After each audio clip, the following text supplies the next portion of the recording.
Bathandekayo, liyabingelelwa ngelihle igama lomfeli wethu uJesu ozayo masinyane. Siyabonga bathandekayo ukulaliswa, siyabonga ukuvuswa, siyabonga ukuthunganyelwa sisiya emsebenzini, siyabonga ukuphenduswa singabaphephileyo, siyabonga uThixo uyamangalisa. uThixo uyamangalisa, uyasenzela konke. Haleluya. Kasikhulekeni singakangeni enkonzweni yelizwi lanamhlanje.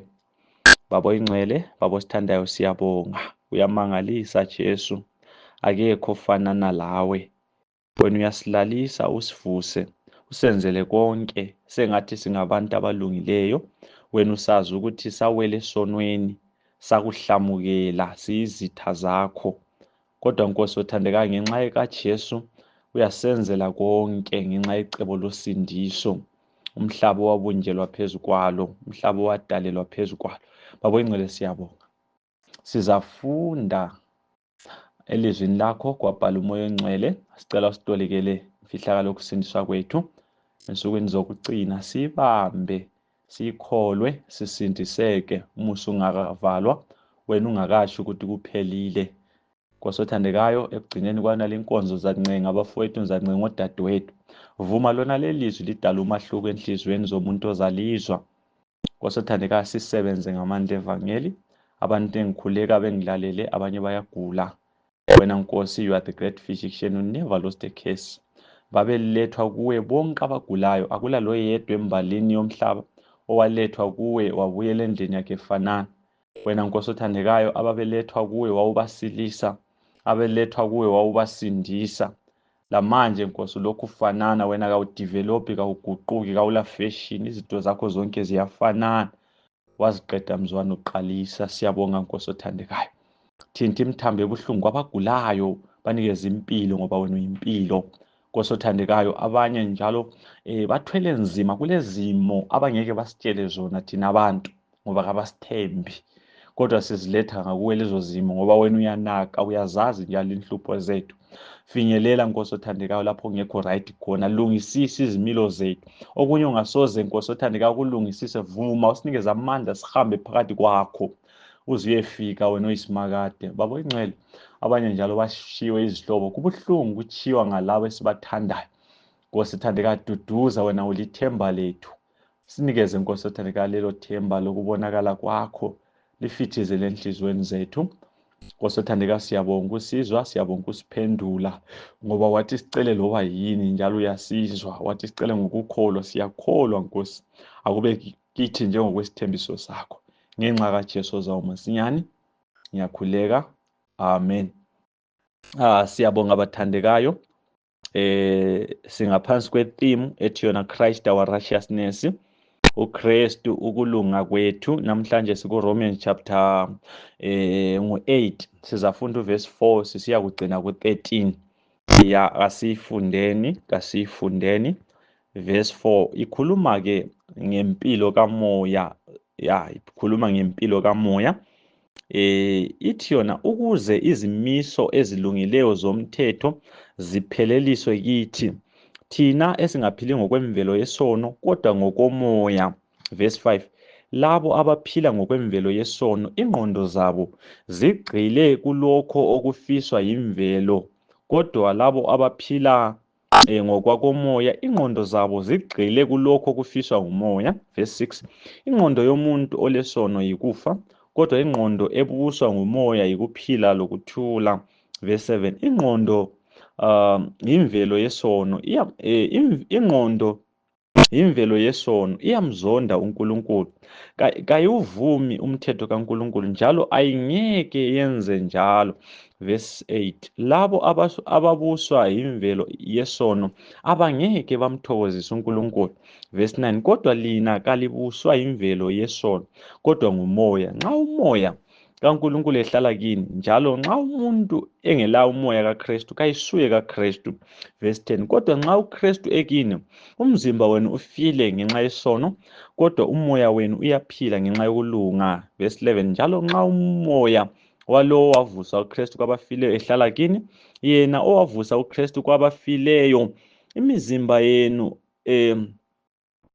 uzayinika ukuphila ngokomoya wakhe ohlala kini. Ngakho-ke bazalwane, silomlando kodwa kawungabi imvelo yesono ukuba siphile ngokwawo.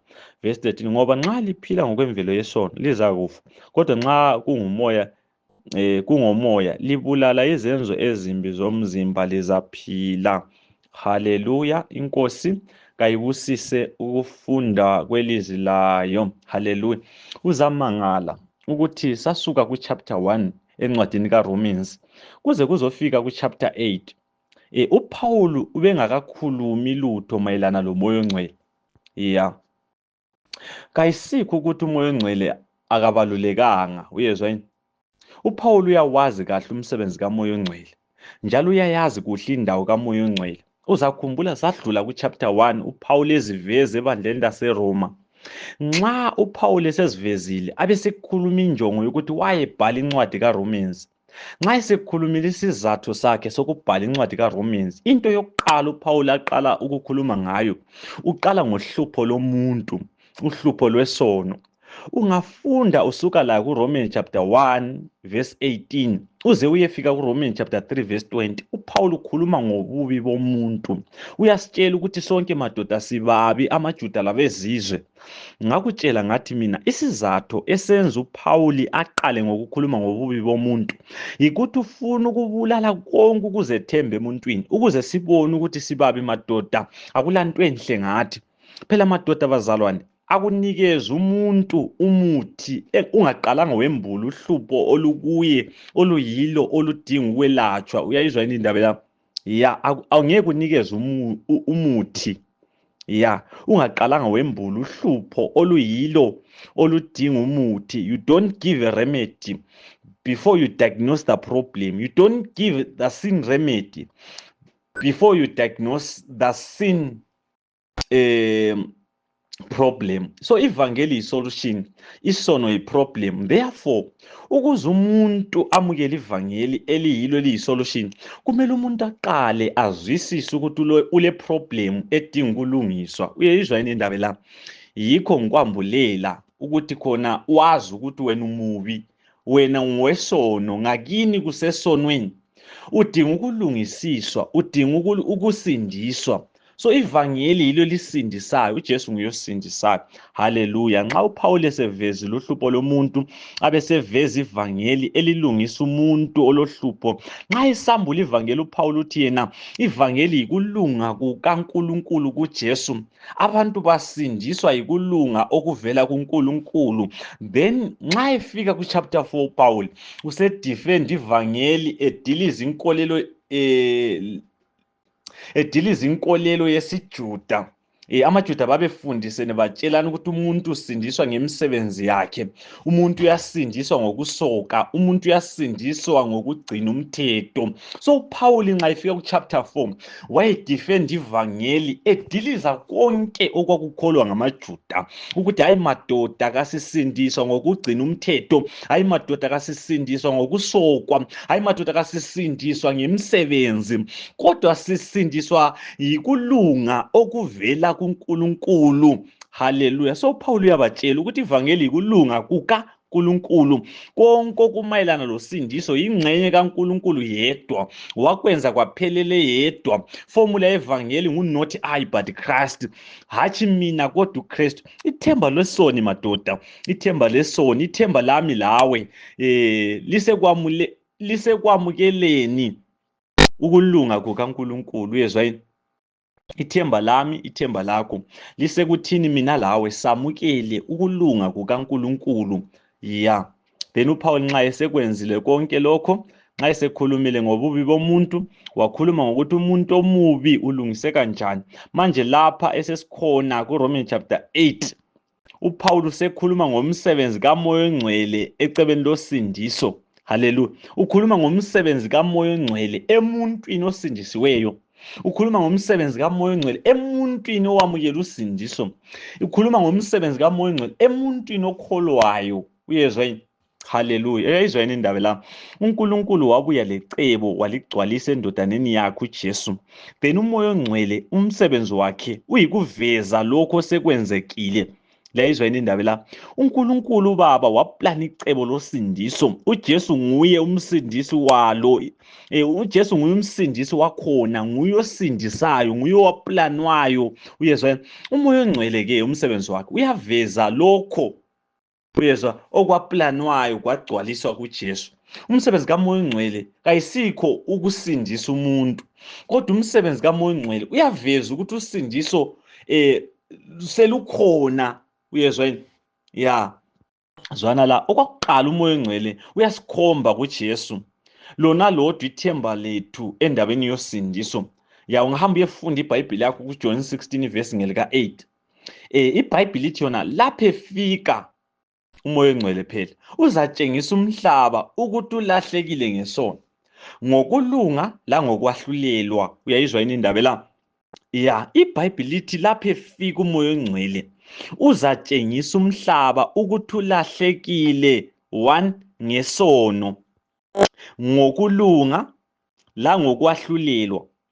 Zwana uverse 9 kaJohn uthini? Uthi ngokwesono ngoba abantu kabakholwa kimi. Uyayizwa yini indaba la? Ngamanye amazwi, umuntu kasoze alahlwe ngoba uyisoni. Hayi madoda, akula muntu ozalahlwa ngoba uyisoni. Manje uthini Ndlovu? Ya, abantu bazalahlelwa lokho engizakukhuluma manje. Zwana la, abantu bazalahlwa ngoba kabakholwa. Abantu bazalahlwa ngoba baphika uJesu icebo losindiso. Uyezwa yini? uNkulunkulu wenza konke ukuthi asindise umuntu endodaneni yakhe. So akulalo yedwa umuntu ozalahlela ukuthi uyisoni, ngoba uJesu lo ofike la emhlabeni walenga esiphambanweni weza ukuzodinga lokusindisa lokho kwalahlekayo. Uyayizwa yini indaba la? So isizathu sabantu esizabenza balahlwe yikuthi abantu bazaphika kumbe baphika icebo losindiso, baphika uJesu, abantu bala ukukholwa. Uyezwa yini isizathu sokulahlwa? So uMoya oNgcwele umsebenzi wakhe uyikuveza, ya, uyikuvezela umhlaba ukuthi ngaphandle kukaJesu akulathemba. Uyezwa yini? Yikho uPaul ekutshela, ya, ukuthi umhlaba wonke ungaphansi kwamandla esono. Umhlaba wonke ulecala phambi kaNkulunkulu. Ithemba lomuntu wonke nguJesu kuphela. Then ungafunda kuJohn 16 verse ngelika-10. uJesu nxa eqhubeka ekhuluma ngomsebenzi kaMoya oNgcwele uthi yena uMoya oNgcwele nxa efika uzatshengisa umhlaba ngokulunga ngoba ngiya kuBaba. Uthi lapho elingasayi kungibona khona njalo. Uyangizwa yini? So iBhayibheli ithi yona nxa efika uJesu uzatshengisa umhlaba, number 1, ngesono, number 2, ngokulunga. Isizathu ngoba uJesu uthi ngiya kuBaba njalo elingayi kungibona khona njalo. Uyayizwa yini indaba lapha? Mana ngiyibambanisa ukuze uyizwisise umsebenzi kaMoya oNgcwele. Ngizaqala kuverse 8. Lapho efika uzatshengisa umhlaba ukuthi ulahlekile ngesono, ngokulunga la ngokwahlulela.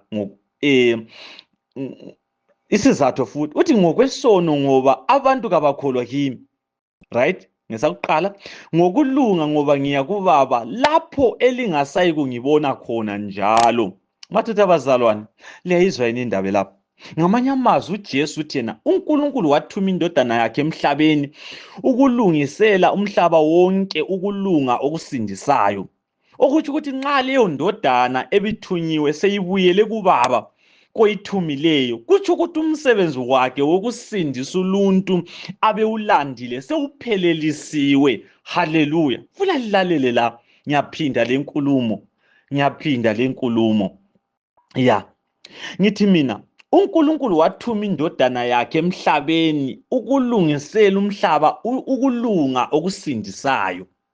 Right? Okutsho ukuthi nxa leyo ndodana enguJesu ebithunyiwe seyibuyele kuBaba oyithumileyo, kutsho ukuthi umsebenzi wakhe wokusindisa uluntu abewulandile sewuphelelisiwe. uJesu wabuyela kuBaba ngoba esebhadele. Salvation is a finished work. Hallelujah. John 17 verse 4. abesesithi uJesu, sengikulethele inkazimulo emhlabeni ngokuphelelisa umsebenzi owanginika wona ukuthi ngiwenze. Haleluya. Uyayizwa yini iBhayibheli? Sengikulethele inkazimulo emhlabeni ngokuphelelisa umsebenzi owanginika wona ukuthi ngiwenze. NguJesu okhuluma la. Uthi yena usephelelise wonke umsebenzi abewulandile. Haleluya. iBhayibheli imnandi madoda, kasizweni, kasiyikholweni, ngoba salvation is full and free. Uyezwa, salvation is a finished work. Usindiso selubhadele, usindiso selikhona, usindiso selugcwalisekile. Kasibuyele kuJohn 16 verse 11 siqedise. Ngifuna ukuyifunda yonke futhi ukuze mangifika kuverse 11 uyibambe. Lapho efika uzatshengisa umhlaba ukuthi ulahlekile ngesono 1, ngokulunga la ngokwahlulela. Abesekhuluma ngokwesono njalo. Ngokwesono ngoba abantu kabakholwa kimi. Ngokulunga ngoba ngiya kuBaba lapho engangisiya elingasayi kungibona khona. Njalo la ngokwahlulela ngoba umbuso walomhlaba usemiselwe ukulahlwa. Yayizwa yini indaba la? Ngamanye amazwi umsebenzi kaMoya oNgcwele uyasitshengisa ukuthi siyizona. Abesesitshengisa ukuthi uNkulunkulu wathuma indodana yakhe emhlabeni, indodana esindisayo. Yilo kuphela ithemba lethu. Then abesesitshela ukuthi ungaphika ivangeli, nxa ungaphika umusa usulahliwe, ngoba yena umbuso walomhlaba uSathane uselahliwe naye. Madoda kasibambeni. Then umbuzo uthi kwenzakalani nxa umuntu esamukela ivangeli? Kwenzakalani nxa umuntu esamukela ivangeli? Umsebenzi kaMoya oNgcwele uyabe usuphelile na ngoba esekutshengisile ivangeli? Kahle kahle usebenzana uMoya oNgcwele emuntwini oseyamukela usindiso? Iwumbuzo khona umele siwuphendule. Zwana la, emuntwini osekholwa, emuntwini oselekuthula loNkulunkulu, emuntwini oselethemba, umsebenzi kaMoya oNgcwele ikuveza okukaKristu kithi. Haleluya. Madoda abazalwane, le ndaba yangikhumbuza ingoma emnandi esihlabeleleni samasabatha ethi yona, ngoJesu mangifundiswe, ngeyakhe ingqondo ngaziswe, Moya oNgcwele mfundisi wami, vezo kukaKristu kimi. Haleluya. Uyizwile yini ingoma? ngoJesu mangifundiswe, bese ngisenzana, ngeyakhe ingqondo ngaziswe, Moya oNgcwele mfundisi wami, vezo kukaKristu kimi. Haleluya. Haleluya. Uyawuzwa yini umsebenzi kaMoya oNgcwele? Umhlabeleli uthi yena, Moya oNgcwele mfundisi wami, veza okukaKristu kimi. Haleluya. Ngifuna ulalele kuhle, ngoba banengi abantu abacabanga ukuthi lokho okwenziwa nguMoya oNgcwele kithi kuyasindisa. Zwana, umsebenzi kaMoya oNgcwele kithi kawengezi lutho ekusindisweni kwethu. Bamba lokho. Salvation is only in the history of Christ. Usindiso lwethu akusiyonto eyenzeka manje, kodwa yinto eyayenzeka kanye kudala le kuJesu. Uyezwa yini? Impilo kaMoya oNgcwele, impilo kaMoya, impilo engcwele isithelo, yibufakazi bokuthi sisindisiwe, yibufakazi bokulungisiswa kwethu ngokukholwa. Zwana la, abantu emhlabeni kabakholwa bengabonanga. Siphile emhlabeni ogcwele oThomasi abakholwa ngokubona. Lizakhumbula uThomasi bathi bemtshela abanye abafundi ukuthi uJesu uvukile, wala uThomasi waphika walandula. Waze uThomasi wakholwa esebonile, wabamba amanxeba ngezandla zakhe, wabamba amanxeba ezandleni zikaJesu. Ngikhuluma ngoJohn 20 verse 24 kusiya ku29 engikhuluma ngaye la. So madoda, umhlaba unjalo, they don't believe until they see. Kodwa zwana la, ngizakutshela ukuthi khona ukungakholwa kukaThomasi kwakungatshintshi iqiniso ngoJesu. Uyezweni? uJesu wayevukile lanxa uThomas engakholwa. Haleluya. Uyayizwa yini indaba la? Siphile emhlabeni wabantu abakholwa ngokubona. uThomas wala ukuthi uJesu uvukile. Kodwa ngizakutshela mina ukuthi khona ukungakholwa kukaThomas kwakungatshintshi iqiniso ngokuJesu. Kwakungatshintshi ukuthi khona uJesu uvukile. Uyayizwa yini indaba la? Zwana la. Ngifuna ukukhuluma ngezinto ezintathu esilazo kuJesu. Ulalele kuhle. Angikhulumi ngezinto esizaba lazo nxa umoya ongcwele sesebenza kithi. Ngikhuluma ngezinto esivele silazo already kuJesu. Uyezwa yini? Ngikhuluma ngezinto esilazo already kuJesu. Ayikhona esizaba lazo, kodwa esilazo already kuJesu.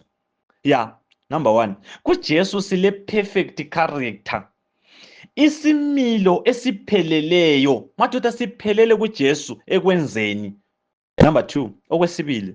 kuJesu siphelele kulungeni. We stand perfect in justice.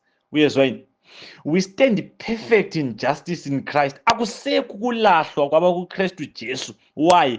Ngoba wasikhulula ekulahlweni.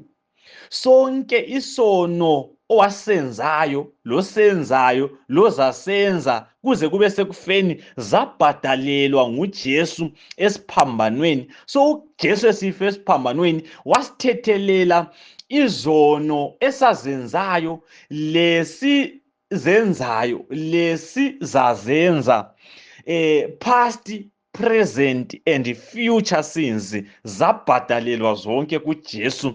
So in Christ we stand perfect in justice. Uyezwa yini? Hallelujah. Okwesithathu esilakho kuJesu.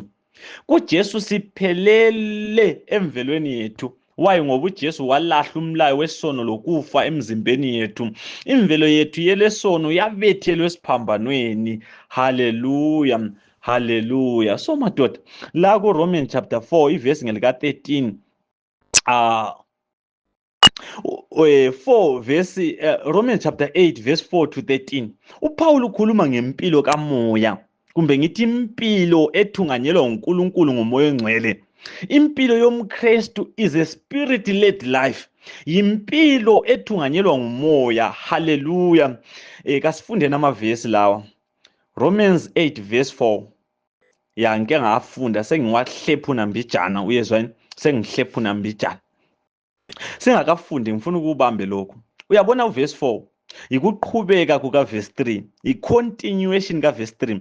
Uzakhumbula ku verse 1, 2 and 3 uPaul uyasitshela ukuthi yena isolution yohlupho lwesono nguJesu. Nxa wena uyisoni njengami, woza kuJesu, uhlupho lwethu luyalungiseka kuJesu. Lwalungiswa kuJesu. Sasuka ku Romans chapter 7 verse 24, uPaul ekhala efuna usizo ethi yeke isinothongwana engiso sona, ngubani ozangihlenga kulumzimba wokufana. Ngemva kokukhala kwakhe uPaul ku verse 25 abesebonga athi makabonge uNkulunkulu ngenkosi yethu Jesu. Then ku Romans 8 verse 1, 2 and 3 uyasitshela ukuthi uNkulunkulu wasikhulula njani. uJesu wathatha isimo sethu, uluntu esife esiphambanweni. Hallelujah. Wasikhulula ekufeni, walahla umlayo wesono lokufa esiphambanweni. Why? Verse 1, ukuze kungabi khona ukulahlwa kwaba kuKristu Jesu. Esinye isizathu siku verse 4, Romans 8 verse 4, uthi yena ukuze izimiso ezilungileyo zomthetho zipheleliswe kithi thina esingaphili ngokwemvelo yesono kodwa ngokomoya. Romans 8 verse 4. Hallelujah. Uyayizwa yini indaba la? Utshona uPaul. Ungafunda kahle nxa uPaul ekhuluma ngevangeli. Uthi uJesu wafela abantu bonke. Uyayizwa yini indaba la? uJesu wafela abantu bonke. Christ died for everyone. Kodwa ngifuna ulalele la. Ku verse 4 uPaul usebenzisa ibala elithi thina esingaphili ngemvelo elesono. Lapha kuyacaca ukuthi uPaul asakhulumi ngabantu bonke, kodwa ukhuluma ngomuntu okholwayo. Uyayizwa yini indaba la? Umuntu omemeza lo Paul enhlizweni yakhe athi yeke isinothongwana engiso sona, ngubani ozangisindisa na? Abesethi yena makabonge uNkulunkulu ngenkosi yethu Jesu Kristu. Hallelujah. Kambe wena mhlobo wami, uyambonga yini uJesu? Uyambonga yini uNkulunkulu ngoJesu? Zwana la, kawuqali ngokubonga. Uyezwa yini? Ungakavumi ukuthi uyisinothongwana. Ngoba usindiso vele ngeke lube meaningful wena ungaqalanga wabona ukuthi useless. Uyezwa yini? Nxa usazibona ukuthi uyusiful, nxa usazibona njengomuntu oyusiful, kuthi ukuthi usindiso kalukasebenzi kuwe, ngoba nxa selusebenzile usindiso uzabona ukuthi usindiso lu-useful wena useless. Zwana la, kawuqali ngokubonga ungakavumi ukuthi uyisinothongwana. uJesu walanda ukusiza izinothongwana, abantu bosizi. So wena ukuze ubonge kumele uqale uvume ngenhliziyo yakho ukuthi ulusizi, uyisinothongwana. Ngoba iformula yevangeli ngu-not I but Christ, hatshi mina kodwa uKristu. Ngamanye amazwi uPaul uthi yena nxa sihamba ngokomoya hayi ngokwenyama siyawugcwalisa umthetho. uPaul akakhulumi ngamabala omthetho, ama-do's and don'ts. Uyezwa yini? uPaul uthi nxa sihamba ngokomoya hatshi ngokwenyama siyawugcwalisa umthetho. Bamba la, uPaul akakhulumi ngamabala omthetho, ama-do's and don'ts. Zwana la, amabala omthetho, ama-do's and don'ts, lokho kuthiwa yiyeka lokho, iyenza lokho akudingi moya, lenyama iyakwenza. uJesu wafica abaFarisi befeka isiKristu. Ya, babefundisene batshelana ngama-do's and don'ts. Ya, uyezwa, yenzani lokhu, lingenzi lokhu. Lokhu akusikho okutshiwo nguPawuli. Uyabona, nxa iBhayibhili likhuluma ngokugcina umthetho, nxa uPawuli ekhuluma ngokugcina umthetho, uza kutshela ukuthi uthando lukaNkulunkulu, i-agape love, luyikugcwaliseka komthetho. Romans 13 verse 10. Ngamanye amazwi, nxa sesithunganyelwa ngumoya ongcwele, isithelo sikamoya siluthando. Haleluya! Uthando ke luyikugcwaliseka komthetho. So othandayo bathandekayo, usewugcwalisile umthetho. So ukugcwalisa umthetho ayisikho kubala uhamba ugcina the 10 sentences of the 10 commandments. Ya, don't do this, do this. Uzama ukubhensa so wenze lokhu uwehluleke lokhuyana, uthi hayi mina isono sami ngiyasazi ngisashota ngalokhuyana, uzama ukubhensa futhi wenze khona. Hayi, uPaul kakhulumi ngalokho. Ukhuluma nge-agape love, the unconditional love of God. Ya, uNkulunkulu aluhlanyele enhlizweni zethu. Nxa sesithanda madoda, sesiwugcwalisile umthetho, ngoba uthando lona ngokwalo luyikugcwaliseka komthetho. So wena ungathanda umthetho ususuthi. Haleluya! Ngifuna ulalele kuhle, ngoba kule condition la, ngamanye amazwi kumele utshintshwe inhliziyo ukuze uhambe ngokomoya. Yikho phela uPaul esithi ukuze izimiso ezilungileyo zomthetho zipheleliswe, thina esingaphili ngokwemvelo yesono kodwa ngokomoya. Uyayizwa yini condition? Uyayizwa yini condition? Uthini uPaul? Uthi ukuze izimiso ezilungileyo zomthetho zipheleliswe kithi, thina esingaphili ngani ngokwemvelo yesono kodwa ngani ngokomoya. Haleluya! Uyayizwa yini indaba la? Mana ngichasise lapha. Uverse 4, ivesi le ikhuluma ngento eyenzeka manje njalo eqhubekayo. Ngesilungu kuthiwa yi-present continuous tense. So madoda bazalwane, okuthiwa nguPawuli la yilokho: ukuze izimiso ezilungileyo zomthetho zipheleliswe kithi abakholwayo, abaqhubeka bengaphili ngokwemvelo lesono kodwa abaqhubeka bephila ngokomoya. Uyayizwa yini? Ayisiyo into eyenzeka manje icine manje, but yinto esihlala phakathi kwayo, yinto ephila phakathi kwethu nsuku zonke, ukuphila ngokomoya. Haleluya, haleluya. Zwana la, kukhona amagama amabili engifuna siwabheke kuverse 4. Number 1, ligama elithi inyama. Number 2, ligama elithi flesh. Ligama elithi inyama, flesh, legama elithi umoya, the spirit. Yeah. Lizakhumbula sahlala kakhulu phezu kaRomans chapter 4. uRomans chapter 4 ivesi ngelika 1 kukhona umbuzo uPaul awubuza ngoAbraham. Uthini kuvesi 1? Uthi pho sizakuthi kuyini uAbraham ukhokho wethu akufumanayo ngokwenyama kule indaba na? Uyayizwa yini indaba la? Lapha madoda uPaul nxa ekhuluma ngenyama, flesh, akakhulumi ngenyama iphathi yomzimba, hayi, kodwa ukhuluma ngempilo endala, kumbe ngithi ngesimo esidala esizalwa laso, our sinful nature, our Adamic nature. Yikho kuthiwa yinyama ngolimi lweBhayibhili. Uyayizwa yini indaba la? Then omunye angabuza ukuthi manje umoya ke kuyini? Nxa iBhayibhili ikhuluma ngomoya, ikhuluma ngempilo kaJesu esiphambano, ikhuluma ngempilo esizuza ngomoya ongcwele ephila kithi. Umoya ongcwele nguye oveza impilo kaJesu kithi. Uyayizwa yini indaba la? Sengichazile, sengichasisile, kasibambeni. Sengichazile ukuthi kuyini inyama, kuyini umoya. Madoda abazalwane, kasibambeni. Zwana la.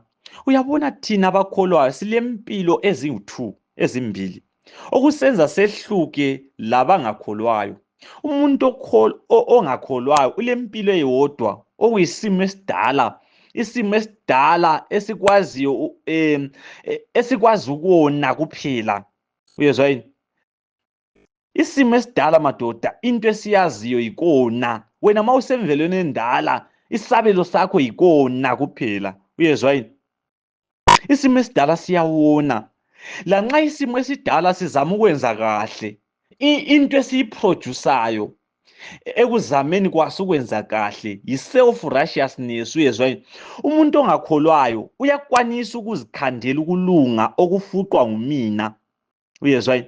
Ya, sake sibabona abantu abaningi la bebhoda benikeza abantu ukudla, ya, abantu bababonge, so kubonakala ngathi balungile, so bona bengakholwa. Uyezwa yini? Abantu bahambe besithi hayi laba abantu balungi kwedlula abantu abangena ichurch. Ngizakutshela ukuthi isimo esidala vele siyakwanisa ukukhanda ukulunga, kodwa lokho kulunga kufuqwa ngumina. Deep down phakathi kwabantu bona labo abasiza abantu, kulomina ofuqayo. Uyezwa yini? Ukusiza khona lokho okuningi kwakhona kufuqwa ngumina. Abanye kabasizi vele, bayazisiza ngoba bazikhandela amagama. Ya, imbonani madoda ukuthi ngiyakwazi ukusiza. So abantu abaningi into eziningi ezinhle abazenzayo bazikhandela amagama. That's why nxa besiyasiza kabachiya amakhamera ukuthi bangakunikeza something abakunikeze yona, pha sebekuthatha ifoto beposte ku status, baposte kuma Facebook, besiyasiza ngale ku orphanage, besiyasiza ngale ezikolo, kubonwe bona kungaboni uJesu. Ngumina lo, self righteousness. Uyezwa yini? Self righteousness. Uyezwa yini? Ya. Kodwa emehlweni kaNkulunkulu konke okungavele kukholweni kuyisono, akwamukeleki, okusho ukuthi ayikho into evele emuntwini ongakholwayo eyamukelekayo kuNkulunkulu.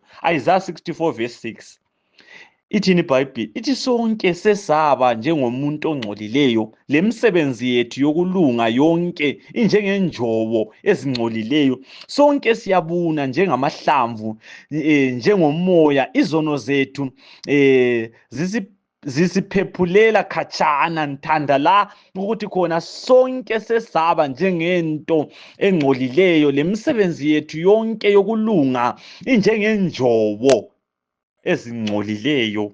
Uyayizwa yini indaba la? So wena ungaqali ukuthemba ukulunga kwakho, ngoba phambi kukaNkulunkulu ukulunga kwakho ozikhandela khona kunjengenjobo, zinjobo ezingcolileyo ukulunga kwakho. Uyezwa yini? Kodwa zwana la, umuntu okholwayo ulempilo kamoya. Romans 8 verse 9 lo 10 ithini iBhayibheli? Ithi kodwa lina kalibuswa imvelo lesono, kodwa ngumoya. Nxa umoya kaNkulunkulu ehlala kini, njalo nxa umuntu engelayo umoya kaKristu, kayisuye kaKristu. Kodwa nxa uKristu ekini, umzimba wenu ufile ngenxa yesono, kodwa umoya wenu uyaphila ngenxa yokulunga. Haleluya. Uyayizwa yini indaba la? Uyayizwa yini indaba la? uJesu kwelinye ilanga exoxa loNicodemus, yeah, that night kwiJohn chapter 3. Ya, uNicodemus kwakuyisikwadi sabaFarisi uyezwa yini? Wayezama ukuthela ukulunga, wayezama ukuveza ukulunga ngenyama oNicodemus. AbaFarisi babefundisana ukuthi yenza lokhu, ungenzi lokhu uzalunga. So babezama ukuveza ukulunga ngenyama bengakholwa. uJesu abesesithi kuJohn 3 verse 6, inyama izala inyama, lokho mdala ngeke ukutshintshe uyezwa yini? Inyama izala inyama, izohlala futhi izala inyama. Yikho lapho kulengozi khona ngevangeli lelegalism, uyezwa yini? Yikho lapho kulengozi khona ngelegalism. Ungakholwa, ngahlala amalanga amaningi ngikhuluma ngelegalism, ubungozi bayo, ukuthi asovangeli vele ngumnuso. Ya, yikho lapho kulengozi khona ngevangeli lelegalism. Legalism yikulunga okuzalwa inyama, kulunga kokuzikhandela. Wena nxa umbhekile phandle umuntu wakhona, hey muhle, ulungile, ungcwele, kodwa zwana la ngaphakathi ugcwele ukubola lokungcola konke ongakucabanga. Ya, uJesu wathi ethele Matthew chapter 23 verse ngaka 27, lina baFarisi bazenzisi lifanana lamangcwaba akhiwe kuhle phandle kodwa ngaphakathi agcwele amathamba abolileyo. Uyayizwa yini indaba la? nguJesu etshela abaFarisi, abafundisi ababethemba ukulunga komthetho, uthi nina baFarisi futhi liyazenzisa lina, lifanana qathu, lifanana ncamashi lamangcwaba ayakhiwe mahle phandle amangcwaba, kodwa vula ngaphakathi ngamathamba abolileyo. Uyayizwa yini indaba la? Bathandekayo, ngifuna ukukutshela ukuthi ingcwaba lingcwaba, lanxa ungaze ulifake amatshe egolide, ulicecisa, ufaka amatshe adurayo, so othe wathenga, uthethe ibhajethi yakho yonke wabhulela khona. Ingcwaba lingcwaba, lanxa ilitshe linjalo, lanxa ilitshe lilihle phandle, ingcwaba lingcwaba. Ungavula phakathi uyathola amathamba abolileyo. So ilitshe elihle lokwakhiwa kwengcwaba phandle akutshintshi isimo sengcwaba ngaphakathi. Uyibambe lapho, uyibambe lapho. Lanxa ingcwaba ungaze ulicecise njani, alitshintshi ukubola kwalo phakathi. Phakathi akutshintshwa ingaphandle. Uyayizwa yini indaba la? Kufanana lawe nxa uzikhandela ukulunga, uzama ukuceca ebantwini, uzama ukulunga ebantwini, phakathi ubolile. Ingaphandle yakho kayitshintshi ingaphakathi yakho. Ingcwaba lingcwaba lanxa ungaze ulenzeni phandle. Abesesithi uJesu, lani baFarisi bazenzisi, ebantwini libonakala lilungile kodwa ngaphakathi ligcwele ukungcola lobubi. Uyayizwa yini indaba lapho? Madoda abazalwane, silohlupho emachechi la ngelegalism. Izigebengu eziningi zicatshile emachechi, amasela amaningi acatshile emachechi, omabhema mbanje abaningi bacatshile emachechi, abathakathi abaningi bacatshile emachechi. Ya, amatsotsi amaningi acatshile emachechi. Ya, abantu bacatshile emachechi. Nxa ubabona abantu bakhona uyathi nampa abazalwane abangcwele, kanti akulalutho, kuboliwe ngaphakathi. Uyezwa yini? Ya, baphika amandla okukholwa. uPaul wathi babonile, wakhuluma wathi yena abantu abaningi ensukwini zokucina bazaba lesimo sokukholwa, kodwa amandla okukholwa bewaphika. Nxa uzabe ubabona abantu bekhona sebegqoke kahle, besemachechi abantu bakhona behlabela kahle, bechumayela abanye bakhona, kodwa babephika amandla okukholwa, babe ngamaKristu ngaphandle, ngaphakathi bebolile. Legalism ikhanda abazenzisi kuphela. Abantu abathi nxa besechechi ungafunga ukuthi ngabalungileyo, kanti emakhaya ngabosatana abancane. Yeah, you look like a saint at church but devils at home. Yeah, ezinye ngezitshaya abafazi zicatshe echurch. Uyezwa yini? Uthi udinda umfazi wafobha umfazi ngenqindi, usiyachumayela echurch, ahlabele azakhala umuntu wakhona ngapha echiya umfazi elenxeba elendunduma, looking like a saint at church but a devil at home. Abanye ngabafazi abathuka amadoda, yachiya ilengisile, ya alithuka indoda, wayihapa. So ya, abafazi abalamandla emlonyeni njengepintshisi, ayiluma indoda yakhe ngenkulumo, ayilume ngenhlamba, asuka ecatshe echurch, ahlabela zathi ilizwi. just pretending to be a saint at church, but a devil at home, a devil ku-community. Madoda, ilegalism imbi. Legalism imbi, uyezwa yini? Kasiyibambeni indaba le. Kwenzela ukuthi ilegalism ife ngegama likaJesu. Sife evangelini lokuzethemba, sife evangelini lokuzikhandela ukulunga ngoba kalisisi indawo. Liyasenza ukuthi sipretende sengathi singamaKristu, thina siyikudla komlilo, sihlale emachechi, siyengane, sigqoke izembatho kanti kasiyindawo. Uyezwa yini? Bazalwane, yiko kumele sikuzwisise khona lokho. Ngoba akusisi indawo ukuzikhandela ukulunga. KukuJesu kuphela lapho esingaphila umoya ongcwele aveze kukaKristu kithi. Ngoba ngaphandle kukaKristu ngeke senze lutho. Ngoba ngapho koKristu kasizenzeli izinto kodwa senziwa senze. Kasizenzeli kuhle kodwa senziwa senze okuhle. AbakaKristu kabaziphileli kodwa nguKristu obamba amatomu. Jesu usebenza kulabo kuphela abaphumule kuye. Ubungcwele akusisi isithelo selegalism, uyezwa yini? Hayi, ubungcwele kasosithelo semizamo yakho uzama ukuzikhandela ukulunga, kodwa ubungcwele isithelo sokulungisiswa kwethu kuJesu ngokukholwa. Hallelujah, hallelujah. Abese sithi uPaul kuRomans chapter 8 verse ngelika 5, labo abaphila ngokwemvelo yesono ingqondo zabo zigcile kulokho okufiswa imvelo, kodwa labo abaphila ngokwakomoya ingqondo zabo zigcile kulokho okufiswa ngumoya. Uyayizwa yini indaba la? Uyayizwa yini indaba la? Zwana uPeter uyavumelana loPaul. 2 Peter chapter 1 iverse ngelika 4. Uthini uPeter? Uthi ngalokhu ke usesinike izithembiso zakhe ezinkulu kakhulu eziligugu, ukuze kuthi ngazo lihlanganyele esimeni sobunkulunkulu njalo liphephe ekonakaleni kwasemhlabeni okubangelwa zinkanuko ezimbi. Hallelujah. 1 John chapter 2 verse ngelika 16. Ngoba izinto zonke ezisemhlabeni, izinkanuko zabantu abalezono, ukulangazelela kwamehlo abo kanye lokuzigqaja ngempahla akuveli kubaba kodwa emhlabeni. Madoda, liyayizwa yini indaba la? Bazalwane, liyayizwa yini indaba la? Uyabona kulohlupho ngenyama, ngoba umuntu wonke osenyameni, lingakhohlwa ngalitshela ngathi mina mangikhuluma ngenyama ngikhuluma ngesimo esidala lapho esizalelwa khona. Uyayizwa yini indaba la? Inyama ifuna konke kuyisayo. Uyezwa yini? Kuthi abanye baze bakhala bakhuluma bathi bona ingungu yesikhalangeni ikhalisa ithi pangu pangu pangu pangu pangu kwami. Into yonke inyama ifuna ibe ngeyayo. Uyayizwa yini? Inyama ifuna ukuhlala iphambili. Uyayizwa yini? That's why ubona entweni zonke ezasemhlabeni, kulabo number 1, abantu bonke bafuna ukuba ngo number 1. Umuntu nxa efuna imali ufuna ukuthi imali eningi ibe kuye, abe ngu number 1. Imali ibonelwe kuye, pangu kwami. Uyayizwa yini indaba la? Uzotha ngaba le mali so vela ngisakhuluma lo muntu. Nxa ugijinywa so umuntu wakhona ufuna ukuthatha number 1. Nxa kusebhoreni so umuntu wakhona ufuna udlala ukudlula abantu bonke. Imvelo yethu lapho esakhulela khona, lapho esazalelwa khona. Uyayizwa yini? Lapho esasungulwa khona egazini lika Adam likagogo lokhulu. Konke sifuna kube ngo number 1, sifuna ukuba ngo number 1.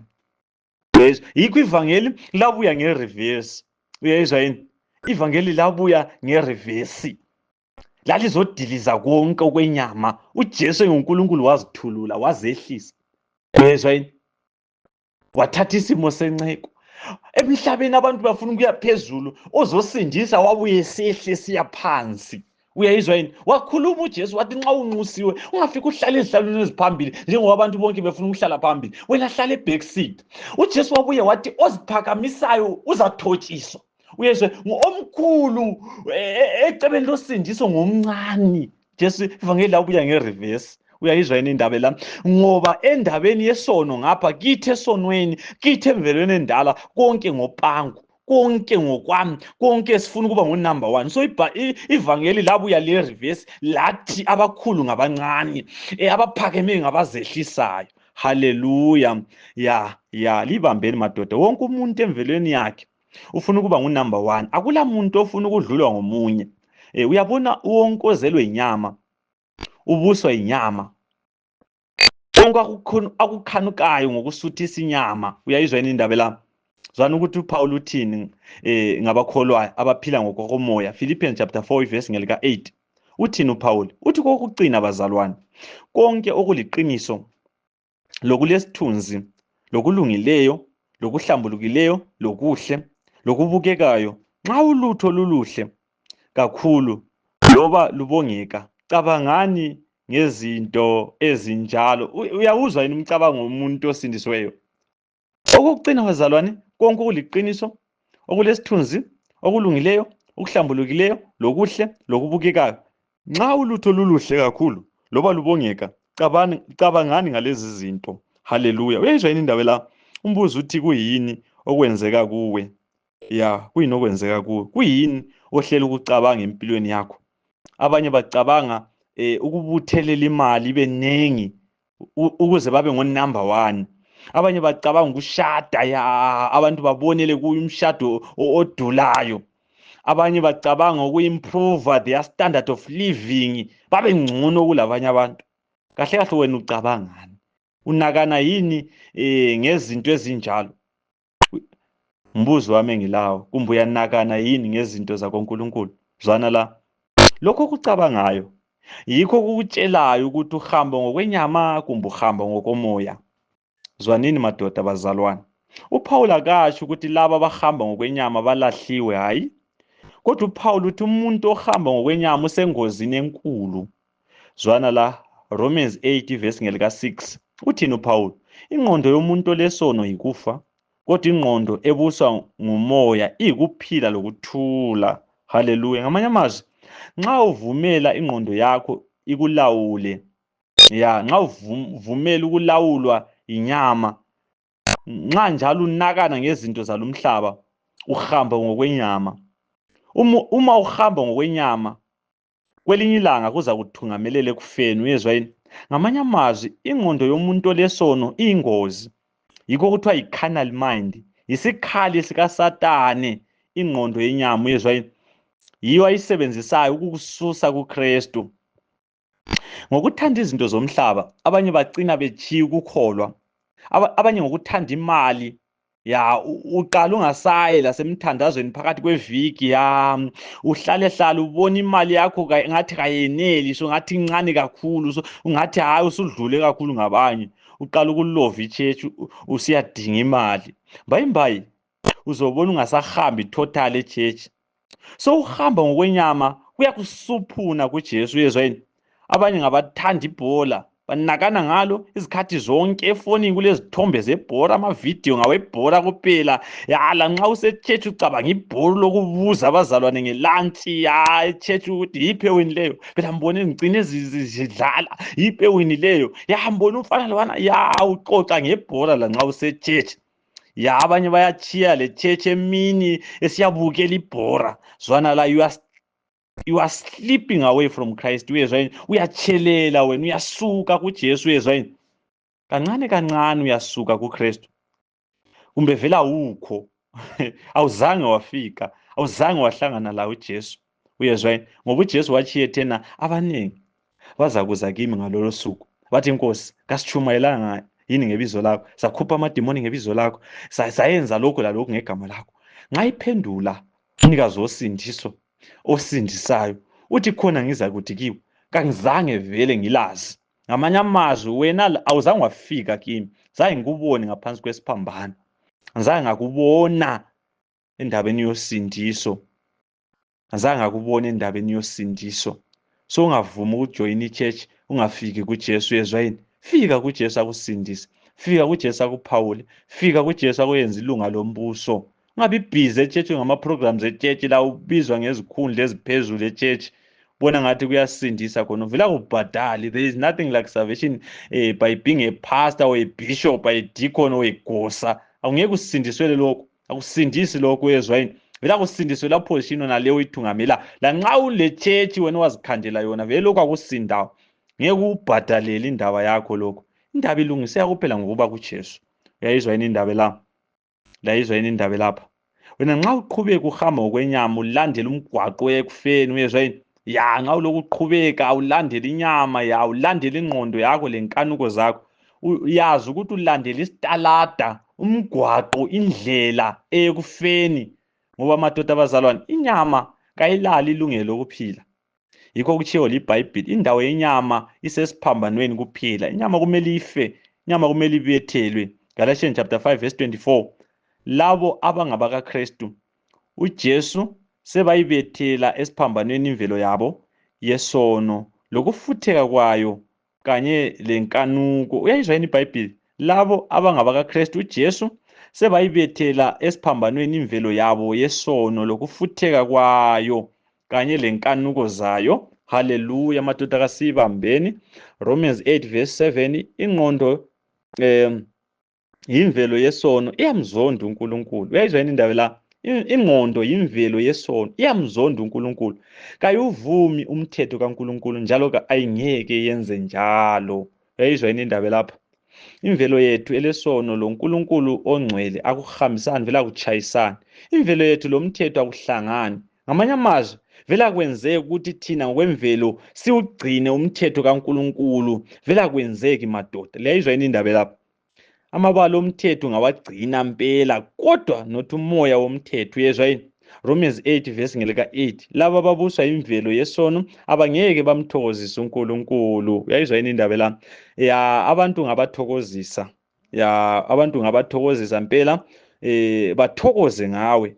La uzithokozise lawe, ubathokozise abazalwane, umthokozise umfundisi wakho, umthokozise umkakho. Kodwa ngeke umthokozise uNkulunkulu, ngoba uNkulunkulu akakhangeli izenzo zakho, kodwa uNkulunkulu ubheka inhliziyo yakho. uNkulunkulu ufuna inhliziyo ehlengiweyo. That's why uPaul nxa esekhuluma encwadini kaHebrews uthi nxa sondela kumele sondele inhliziyo zethu zifafaziwe ngegazi. Haleluya. Ngendlela entsha lephilayo esiyivulelweyo nxa edabula iveyili okungumzimba wakhe. Haleluya. Haleluya. Ya, so inhliziyo ehlengiweyo, inhliziyo eguquliweyo yiyo kuphela emthokozisayo uNkulunkulu. Ya, haleluya. Asibambeni madoda.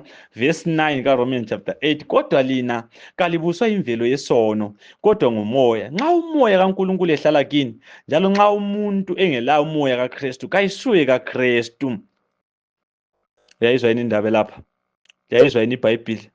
Nxa ungelayo umoya, yebo ungaba lilunga lebandla, igama lakho libe khona ezincwadini zebandla, kodwa nxa ungaphendukanga kawusuye kaKristu. Uyayizwa yini?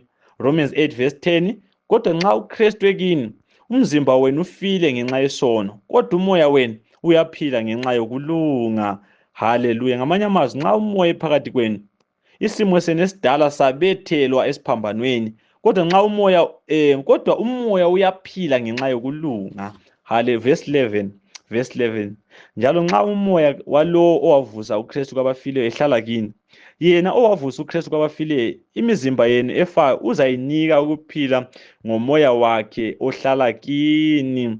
Madoda abazalwane, liyayizwa yini indaba la?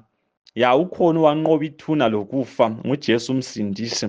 Wakwenza ngomoya. Uyezwa yini? Ya, nguye uJesu ophila phakathi kwethu nxa sikholwa. Then Romans 8 verse 12. Ngakho ke bazalwane, silomlando, kodwa kawungabi imvelo yesono ukuba siphile ngokwawo. Haleluya. Verse 13. Ngoba nxa liphila ngokwemvelo yesono lizakufa, kodwa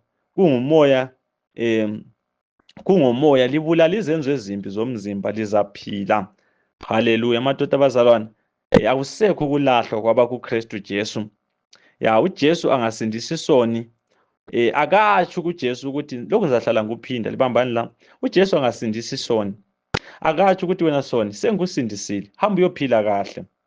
Kumbe wena soni sengusindisile, hamba uyophila isiKristu. Kumbe wena soni sengusindisile, hamba uyogcina imithetho, hamba uyosebenza ube lilunga lombuso. Hayi, Jesu angasindisa isoni, uyakha phakathi kwaso, abamba amatomu empilo. Zwana nxa sengivala ngoba phela sengivala. uNkulunkulu akasebenzi ngenamba. Ya, uNkulunkulu kalibizi libaningi alitshela ukuthi ya ngifuna lingisebenzele, ya ngifuna liyenze kahle. Kodwa uNkulunkulu usebenza ngabo mama. Akasebenzi labo mama labo baba. Hayi, kodwa usebenza ngabo mama labo baba abavuma ukuthi umina abhujiswe esiphambanweni. Nxa umina sebetheliwe madoda, abantu bakhona kabadingi kufuqwa ukuze benze kuhle. Ya, ukuze benze kubi kabadingi ukuchingelwa. Ya, ukuze bayekele okubi kabadingi ukuze bachingelwe. Don't do this, do this. Hayi, kulabanye abantu abafuna ukufuqwa waya. Ya, abanye abachumayeli nxa ungakhuluma labantu, ungakhulumi ngezenzo zabantu, ungakhulumi ngokwenziwa ngabantu, uyezwa kuthiwa ya uyekethisa wena awutsheli abantu amaqiniso. Ya, batshele amaqiniso Ndlovu, batshele amaqiniso.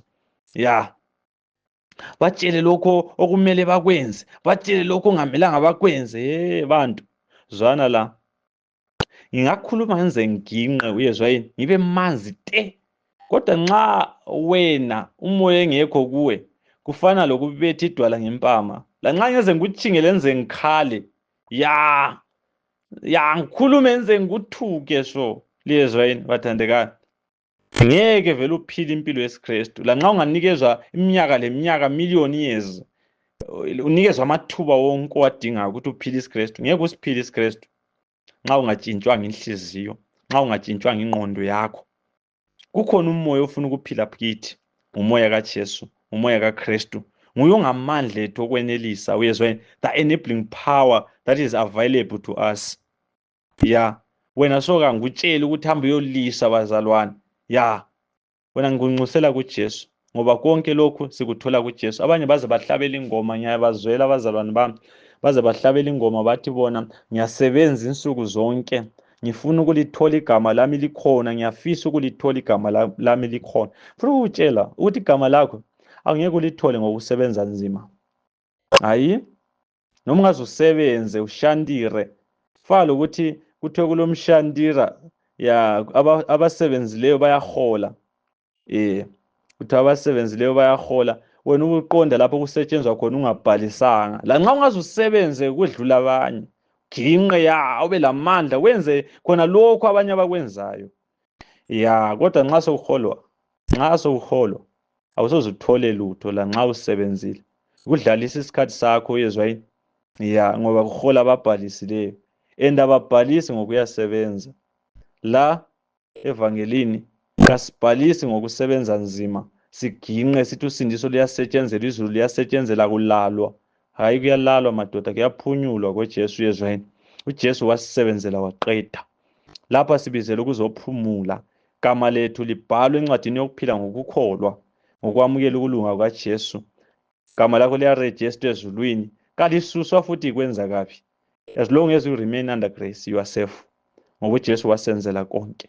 Safety yethu kuhlala ngaphansi komusa, kuhlala kuJesu. Singahlala kuJesu, umoya ongcwele uyazenzela umsebenzi wakhe kithi. Umsebenzi wakhe ukuphila kahle. So wena ngikubizela kuJesu. Kulapho kutholakala ukulunga okufuna lizulu.